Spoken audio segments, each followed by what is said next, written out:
If you think you've heard everything there is to hear when it comes to movies and music, well, think again. Today, we're jumping headfirst into Dolby Atmos.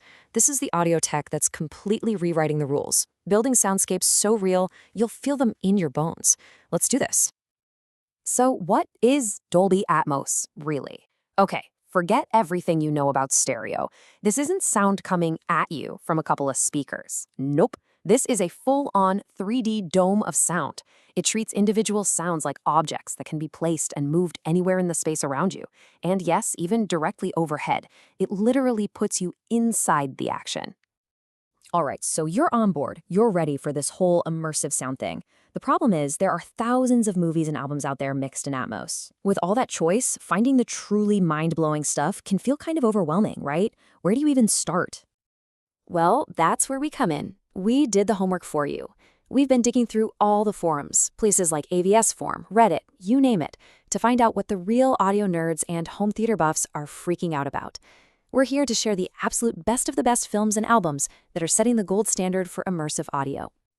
First up, we're heading to the movies. This is really where Dolby Atmos first made its mark, creating these epic, cinematic soundscapes that can completely make or break a film. And if there is one movie that comes up over and over and over again, it's Blade Runner 2049. I mean, listen to this from a user on AV forums. They said they've yet to find anything that can beat it. For so many people, that rain-soaked, neon-drenched world is the absolute pinnacle of what Atmos can achieve. But Blade Runner is just the start. The community has basically crowned a whole list of action and sci-fi flicks as essential Atmos viewing. We're talking about the fighter jets literally screaming over your head in Top Gun Maverick, the deep, earth-shaking rumble of the sandworms in Dune, the completely wild, time-bending sound of Tenet, or just the pure, chaotic energy of Mad Max Fury Road. These are the movies that will make you rethink what your sound system can do. And here's the thing. What makes these mixes so incredible isn't just about making explosions louder, although, yeah, they do that too. It's the little things. It's the subtle details. Fans are constantly talking about the use of the height channels, that sound from above. It's what makes you feel, like one person put it, truly enveloped. It's the difference between watching a movie and being in the movie. And the list just keeps going. If you really want to push your system to its limits, people point to Sicario and the John Wick movies. For just incredible gunfight scenes, you've got Dune and The Matrix. And it's not just all gritty action either. The Disney Plus mix for the animated movie Onward gets so much praise for its surprisingly awesome and dynamic soundscape. Now, this same exact technology is doing some amazing things for music. And this slide really breaks it down perfectly. Stereo? That's a flat wall of sound right in front of you. Dolby Atmos? That's a sphere, a complete bubble of sound that can put you right in the middle of the band. It's a totally different way of listening. Which, of course, brings us to music. For decades, we've loved our favorite albums in two channels.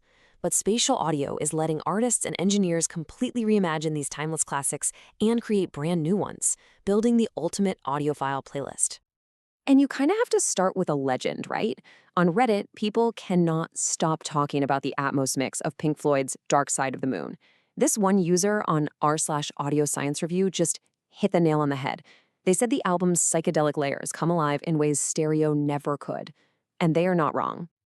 And Pink Floyd is far from the only one getting this treatment. There's this massive wave of classic rock albums being reborn in spatial audio. We're talking about Pearl Jam's groundbreaking debut 10, Rush's synth-heavy masterpiece Signals. I mean, these albums are getting a whole new life and finding a whole new generation of fans because of these mixes.